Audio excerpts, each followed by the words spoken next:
So I do think health is a big part of it. I do just want to take a step back for 1 second and just take a look at how exactly we got here and where the Lakers are. Because I mentioned they're 11th, right? Okay. So they're completely out of the play-in tournament as of right now. And according to BPI here, they have a 1 in 4 chance of making the play-in. So here's where the playoffs stand right here, all right? Suns clearly in number 1 in the West. Let's take a look down here to where the Lakers are. Okay, you can see the Lakers and the Spurs, they're both 30 games back of the number 1 seed. But remember that the Spurs hold the tiebreaker here, so that's how this shakes out. But let's take a look at the Lakers, right? All right, currently they are 11th.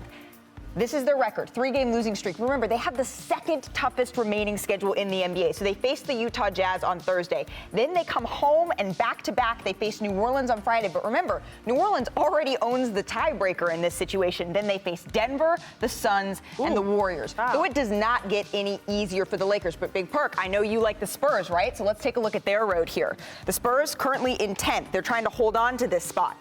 31-44, 4-game winning streak, but they're right in the middle of the pack, the 13th easiest remaining schedule. So they face your Grizzlies, Big Perk. They have 2 games against a depleted Portland Trailblazers team. They play the Nuggets, and then they play the Timberwolves. But don't sleep on the Timberwolves, because let's take a look at where they're at here. The Timberwolves, they're already up in 7th spot. They're just 2 games chasing the Nuggets and the Jazz to get out of the play-in completely. So they actually have something really to be playing for here, and they have the 7th easiest remaining schedule, so they could move up a little bit there. So knowing all of that as a backdrop, Big Perk and Shanae, knowing all of that, Big Perk, how does this play out for the Lakers for the remainder of the season? Well, great job, first of all, but you know my brain moves a little slow. All those numbers got me dizzy right now.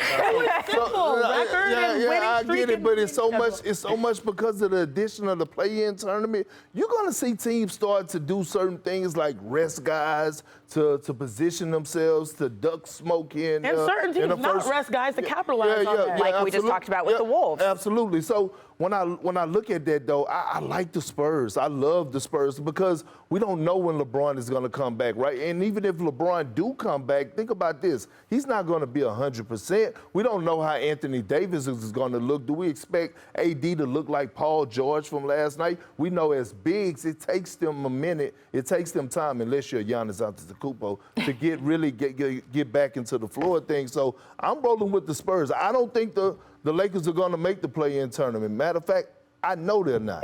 Well, yeah. I mean, that's why I sort of said under the break, like, as expected, I feel like they sort of knew they were probably going to fall out of the play-in, and LeBron would get some rest. He tried to go for that scoring title. Yeah, he's got to play a little more to secure the scoring title. The master plan for the end of the season. But you know what's really interesting to me, Malika and Perk?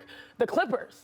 Because I'm looking at that 8th spot, and before I was like, you know what, I'm not too worried. And now you see Paul George, and you see Reggie Jackson, and you see Norm Powell hopefully coming back, and you see how they're starting to look like the team that maybe not this year, but next year wants to win a championship. They're trying to build momentum from this year, getting guys acclimated, getting some playoff experience, and then next year they come back with Kawhi. They could look like something serious. So I saw that 8th spot, I was like, ooh, if I thought that was going to be an easy round of the play-in, thought otherwise. No one wants to face the Clippers in the first round of the playoffs, especially with a healthy Paul George. Thanks for watching ESPN on YouTube. For live streaming sports and premium content, subscribe to ESPN+.